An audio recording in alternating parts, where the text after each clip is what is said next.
You know, as I see mainstream media talk about how we may have terrorists or foreign soldiers that have crossed over into our country, and they're just, oh, no big deal,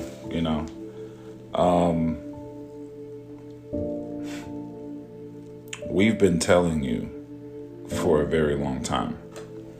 We've been warning you for a very long time. We were called conspiracy theorists. We were called crazy.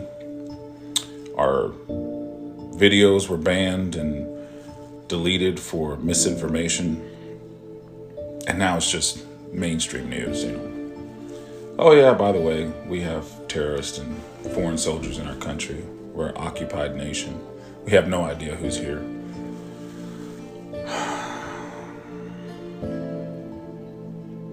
I just had a 2-hour phone call this morning.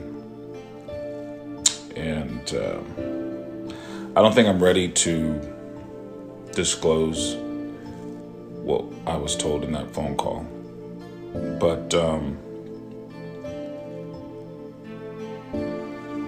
we're on borrowed time. It's like literally any day now. And you can feel the big pause. You can feel it.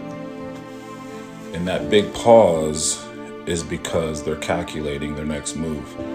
They've got one shot at this. And they can't make any mistakes. But trust and believe. They're analyzing, they're calculating, and they're getting ready. I highly recommend that you do the same. What about the concerns about terrorism in the United States in the wake of all of this? Well, I think they're very valid. Yeah, I think these concerns are very, very valid.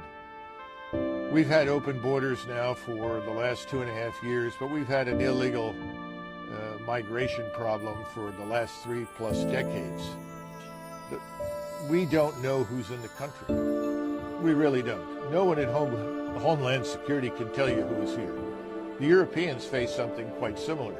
They were bullied into admitting millions of Muslims from the Middle East and Africa. We've been bullied by our government to open the borders and let in effectively anybody who wants to come. So we don't know who's here, but we do know that Hamas, as well as Hezbollah, have positions in Mexico. Of the two, Hezbollah is much stronger, much larger, and much better equipped and financed. So we have to expect that once Hezbollah is in the war and we are against them and Iran, that much of our infrastructure will be at risk. Something as bad or potentially even worse than 9/11 could happen here.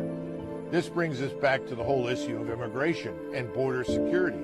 We've essentially ignored it. The same politicians who are pushing for war against virtually everyone in the Middle East, which is what it boils down to in the final analysis, don't seem to have thought carefully about protecting us or our borders from all of the terrible things that we've seen in Israel. How much damage could these same people do to us in a shopping mall in the space of 15 minutes? It doesn't take much imagination to understand how dangerous this is.